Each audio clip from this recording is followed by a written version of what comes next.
Selamat sore Ibu, perkenalkan nama saya Sucinda Lestari, Prodi Sarjana Kebidanan 31A. Di sini saya akan menjelaskan mengenai aplikasi biomekanika dalam praktek kebidanan. Mekanika adalah suatu cabang ilmu yang bidang ilmu fisika yang mempelajari gerakan dan perubahan bentuk suatu material yang dilibatkan oleh gangguan mekanik yang disebut dengan gaya.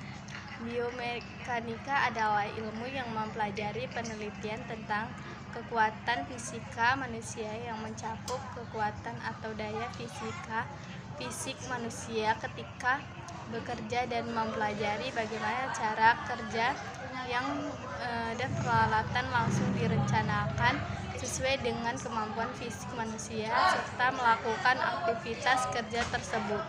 Hukum dasar biomekanika 1. Hukum Newton pertama mengenai gerakan.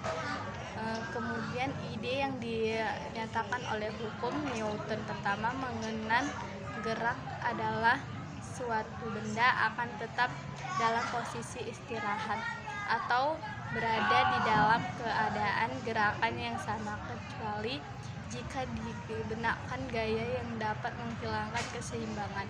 Arah gerak benda akan sama dengan arah yang diberikan sehingga gaya dideskripsikan sebagai suatu vektor yang memiliki dasar dari arah. Ide ini mungkin nampak sederhana tetapi sangat penting jika kita melihat gaya-gaya yang melawan gerakan suatu benda. 2. Hukum Newton kedua mengenai gerakan. Hukum ini menyatakan bahwa percepatan suatu benda seberapa cepat kecepatannya bertambah adalah sebanding dengan gaya yang diberikan kepadanya. Hal ini dapat dirangkum dengan bersama, yaitu gaya massa kali percepatan. Bayangkan di mana Anda harus mendorong troli atau tempat tidur pada awal pergerakan yang terjadi. Percepatan. Normalnya benda digerakkan dengan kecepatan yang konstan sehingga tidak lagi bertambah cepat dan gaya yang diberikan lebih sedikit untuk menggerakkan suatu benda. Kita harus mengatasi inersia benda tersebut. Jika inersia suatu dilampaui, maka gaya akan diperlukan untuk menjaganya. Tetap gerakan akan lebih sedikit. Kemudian hukum Newton ketiga mengenai gerakan, yaitu menyatakan bahwa suatu setiap aksi terdapat reaksi sebaliknya dengan serta berlawanan arah, dan hal ini membantu menjelaskan ide keseimbangan gaya yang telah disebutkan.